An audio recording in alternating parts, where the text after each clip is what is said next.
JNU വിഷയത്തിൽ വ്യാജ video പ്രചരിപ്പിച്ച മാധ്യമങ്ങൾക്കെതിരെ കേസെടുത്തു. ക്രിമിനൽ കേസാണ് എടുത്തിരിക്കുന്നത്. വിവരങ്ങളുമായി ഇപ്പോൾ മനു ശങ്കരൻ ചേരുന്നു. മനു, നേരത്തെ കനയ്യകുമാർ അടക്കമുള്ളവർ പ്രസംഗിച്ചതിലെ യഥാർത്ഥമല്ലാത്ത ഭാഗങ്ങൾ വെട്ടിച്ചേർക്കുകയും എഡിറ്റ് ചെയ്യുകയും ഒക്കെ ചെയ്തിരുന്നു. അത് വിവാദമായിരുന്നു. അത്തരത്തിൽ ദേശദ്രോഹപരമായ ഒരു മുദ്രാവാക്യവും വിളിക്കാതെ ആ കുട്ടികളുടെ മേൽ അത് ചാർത്തുന്ന വീഡിയോ ആയിരുന്നു പ്രചരിപ്പിച്ചത്. അത്തരം സംഭവം കേസെടുത്തിരിക്കുന്നു എന്ന് പറയുമ്പോൾ അതിന്റെ പുതിയ ഡെവലപ്മെന്റ് എന്തൊക്കെ? അജിംഷാദ്, നിലവിൽ ഹൈദരാബാദ് ഫോറൻസിക് ലാബിലടക്കം നടത്തിയ പരിശോധനയിൽ ഈ JNU വിദ്യാർത്ഥികളായ ഉമർ ഖാലിദ്, ഒപ്പം കനയ്യകുമാർ, അനിർബൻ ഭട്ടാചാര്യ എന്നീ വിദ്യാർത്ഥികൾ ദേശവിരുദ്ധ മുദ്രാവാക്യങ്ങൾ വിളിച്ച രീതിയിലുള്ള വീഡിയോകൾ പ്രചരിപ്പിച്ചത്, ആ വീഡിയോകൾ വ്യാജമാണ് എന്ന് തെളിഞ്ഞിരുന്നു. ഈ ഹൈദരാബാദ് ഫോറൻസിക് ലാബിലെ റിപ്പോർട്ട് തന്നെ ദില്ലി സർക്കാർ നിയോഗിച്ച അന്വേഷണ സമിതി ഇപ്പോൾ മജിസ്ട്രേറ്റിന് മുമ്പാകെ സമർപ്പിച്ചു. തുടർന്ന് ഈ റിപ്പോർട്ട് കൂടി വിലയിരുത്തിയ ശേഷമാണ് ഇപ്പോൾ ക്രിമിനൽ കേസ് ഈ 3 ചാനലുകൾക്കെതിരെ ഏർപ്പാടാക്കിയിരിക്കുന്നത്. ഇതിൽ ന്യൂസ് എക്സ്, ഒപ്പം ടൈംസ് നൗ, ഒപ്പം അടക്കമുള്ള 3 ചാനലുകൾക്കെതിരെയാണ് ക്രിമിനൽ കേസ് ചുമത്തിയിരിക്കുന്നത്. ഇതിൽ തന്നെ പാകിസ്ഥാൻ സിന്ദാബാദ് എന്ന് തുടങ്ങിയ മുദ്രാവാക്യങ്ങൾ വിളിച്ചു ഈ കനയ്യകുമാർ, ഒപ്പം ഉമർ ഖാലിദ് അടക്കമുള്ള വിദ്യാർത്ഥികൾ വിളിച്ചു എന്ന രീതിയിലായിരുന്നു വീഡിയോകൾ പ്രചരിച്ചത്. തുടർന്നാണ് ഫേസ്ബുക്കിലൂടെയും മറ്റു സോഷ്യൽ മീഡിയകളിലൂടെയും വലിയ രീതിയിലുള്ള പ്രചാരണം ഈ വീഡിയോയ്ക്ക് ഉണ്ടാവുകയും ദേശവിരുദ്ധ പ്രവർത്തനങ്ങൾ വിദ്യാർത്ഥികൾ നടത്തിയെന്ന് ആരോപിച്ചുകൊണ്ട് വലിയ രീതിയിലുള്ള പ്രശ്നങ്ങളിലേക്ക് വഴി തുറക്കുകയും ചെയ്തത്. ഈ വീഡിയോകൾ പൂർണ്ണമായും വ്യാജമായിരുന്നു എന്ന് ഫോറൻസിക് റിപ്പോർട്ട് വന്നിരിക്കുകയാണ്. ഈ റിപ്പോർട്ട് മജിസ്ട്രേറ്റിന് ലഭിച്ചു. തുടർന്നാണ് ഈ വ്യാജ വീഡിയോകൾ പ്രചരിപ്പിക്കുകയും ഇതിന് നിർമ്മാണം നടത്തുകയും ചെയ്ത 3 ചാനലുകൾക്കെതിരെ ക്രിമിനൽ കേസ് ഇപ്പോൾ ചുമത്തിയിരിക്കുന്നത്. ടൈംസ് നൗ, ന്യൂസ് എക്സ്, ഒപ്പം അടക്കമുള്ള 3 ചാനലുകൾക്കെതിരെയാണ് ഇപ്പോൾ കേസ് ചുമത്തിയിരിക്കുന്നത്. അജിംഷാദ്, അതായത് ഉത്തരവാദിത്വപ്പെട്ട മാധ്യമങ്ങൾ ഈ വിഷയത്തിൽ ഇത്തരത്തിൽ നിലപാട് സ്വീകരിച്ചു എന്നത് വലിയ വിവാദങ്ങൾക്കിട നൽകിയിരുന്നു. കേന്ദ്ര സർക്കാർ ഇതിൻ്റെ ഒക്കെ വരുംവരായികളോ അല്ലെങ്കിൽ അതിൻ്റെ യാഥാർത്ഥ്യമോ അന്വേഷിക്കാതെ ഇറങ്ങി പുറപ്പെടുകയും ഇത്തരം മാധ്യമങ്ങൾക്കെതിരെ നടപടിയെടുക്കേണ്ടതിന് പകരം കുട്ടികൾക്കെതിരെ, വിദ്യാർത്ഥികൾക്കെതിരെ ഇത്തരത്തിൽ നടപടി സ്വീകരിക്കുകയും രാഷ്ട്രീയ വൈര്യം തീർക്കാൻ അത് ഉപയോഗിക്കുകയും ഒക്കെ ചെയ്തു. ഇതിനൊക്കെ കാരണമായത് അത്തരം വ്യാജ വീഡിയോ ആയിരുന്നു. ആ വീഡിയോ മാധ്യമ പ്രവർത്തകരിൽ ചിലർ പ്രചരിപ്പിക്കുന്നു എന്ന ഗൗരവമായ വിഷയം ഇന്ത്യയിൽ മുഴുവൻ ചർച്ചയായത് കൂടിയാണ്. ഈ ഘട്ടത്തിൽ കൂടിയാണ് കേസെടുക്കാൻ നിർബന്ധമാകുന്നത്. ലാബിലെ പരിശോധനകൾ അടക്കം ബോധ്യമായ സാഹചര്യത്തിലാണോ ഇവർക്കെതിരെ കേസെടുക്കുന്നത്? ഇനി എന്തൊക്കെയാകും നടപടികൾ? മനു ശങ്കരൻ. അജിംഷാദ്, തീർച്ചയായിട്ടും സി ന്യൂസ് ചാനലിൽ ഇത്തരത്തിലൊരു വീഡിയോ ഈ കനയ്യകുമാറും ഉമർ ഖാലിദും വിദ്യാർത്ഥികൾ ഇത്തരത്തിൽ പാകിസ്ഥാൻ സിന്ദാബാദ് എന്ന് തുടങ്ങുന്ന മുദ്രാവാക്യം വിളിച്ചു എന്ന രീതിയിലുള്ള ഈ വ്യാജ വീഡിയോ പ്രചരിപ്പിക്കപ്പെട്ടിരുന്നു.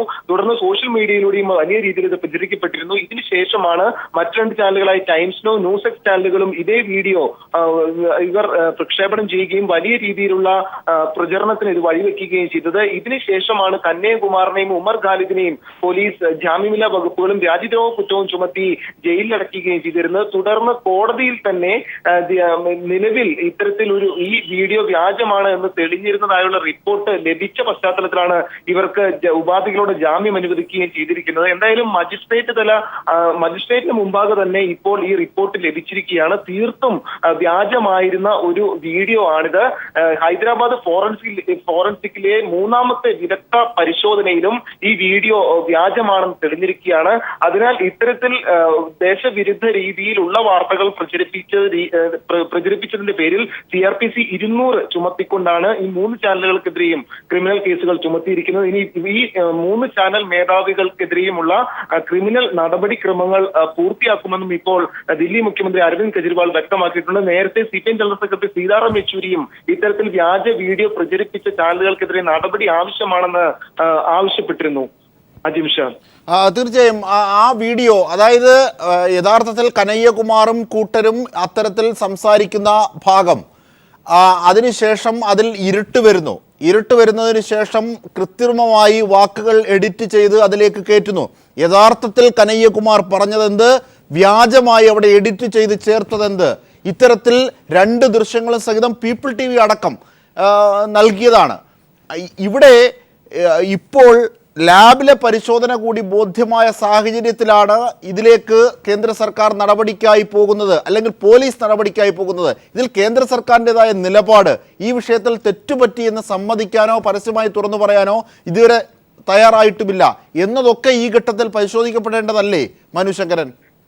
തീർച്ചയായും അജിംഷാദ്, ഇത്തരത്തിൽ ഈ 3 ചാനലുകൾക്കെതിരെയും 3 ചാനലുകളും പ്രചരിപ്പിച്ചിരുന്ന വീഡിയോകൾ വ്യാജമാണെന്ന് വ്യക്തമായ സാഹചര്യത്തിൽ ഇവർക്കെതിരെ ക്രിമിനൽ നടപടിയുമായി മുന്നോട്ട് പോകുന്ന സാഹചര്യത്തിലും ഇതുവരെ ഇത് സംബന്ധിച്ചൊരു നിലപാട് വ്യക്തമാക്കാൻ കേന്ദ്ര സർക്കാരിൽ നിന്ന് ആരും തയ്യാറായിട്ടില്ല എന്നതാണ് ശ്രദ്ധേയമായ കാര്യം. നിലവിൽ ദില്ലി പോലീസ് കോടതി മുമ്പാകെ ഈ കന്നയ്യകുമാറിന്റെയും ഉമർ ഖാലിദിന്റെയും ജാമ്യാപേക്ഷ പരിഗണിക്കുന്ന വേളയിലും ഈ വ്യാജ വീഡിയോ റിപ്പോർട്ടുകൾ കോടതിയിൽ സമർപ്പിച്ചിരുന്നില്ല. പകരം ഈ 3 വിദ്യാർത്ഥികളെയും ഇപ്പോൾ ജാമ്യത്തിൽ വിടുന്നത് വലിയ രീതിയിലുള്ള പ്രശ്നങ്ങൾക്ക് വഴിവെക്കും, അന്വേഷണത്തെ ബാധിക്കും എന്ന് മാത്രമായിരുന്നു വിശദീകരിച്ചത്. പോലീസ് മുമ്പാകെയും ഈ ഹൈദരാബാദ് ലാബിലെ റിപ്പോർട്ട് ലഭിച്ചിരുന്നു. എന്നാൽ പോലീസ് ഈ റിപ്പോർട്ട് കോടതിയിൽ നൽകിയിരുന്നില്ല എന്ന കാര്യം നമ്മളടക്കം റിപ്പോർട്ട് ചെയ്യുകയും ചെയ്തിരുന്നതാണ്. ഇതിന് പിന്നാലെയാണ് ഇപ്പോൾ മജിസ്ട്രേറ്റ് മുമ്പാകെ ഈ റിപ്പോർട്ട് ലഭിച്ചിരിക്കുന്നത്. ഈ റിപ്പോർട്ട് ലഭിച്ചൊരു പശ്ചാത്തലത്തിലാണ് അടിയന്തരമായി ഇവർക്കെതിരെ ക്രിമിനൽ കേസ് എടുക്കണം എന്ന ഉത്തരവ് മജിസ്ട്രേറ്റ് തന്നെ ഉത്തരവിട്ടിരിക്കുന്നത്.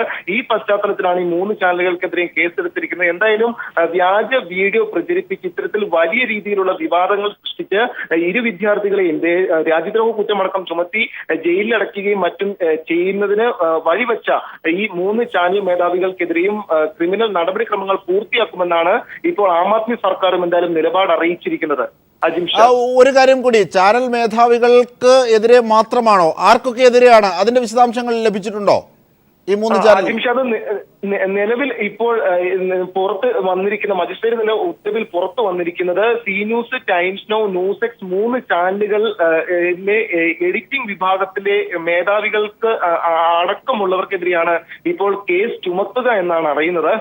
ഇവർ ആണ് വളരെ സാങ്കേതികമായി ഇത്തരത്തിൽ വ്യാജമായ രീതിയിൽ മറ്റു ഒരു ദിവസം നടന്ന ചടങ്ങിലെ സംഭാഷണങ്ങളും മറ്റും ഇതിലേക്ക് എഡിറ്റ് ചെയ്ത് ചേർക്കപ്പെടുകയായിരുന്നു. കന്നയ്യോ ഉമറോ സംസാരിക്കാത്ത സമയത്ത് ഉള്ള വാക്കുകളാണ് ഇവർ ഈ ഒരു സമയത്തേക്ക് എഡിറ്റ് ചെയ്ത് ചേർത്തതെന്നും വ്യക്തമായിട്ടുണ്ട്.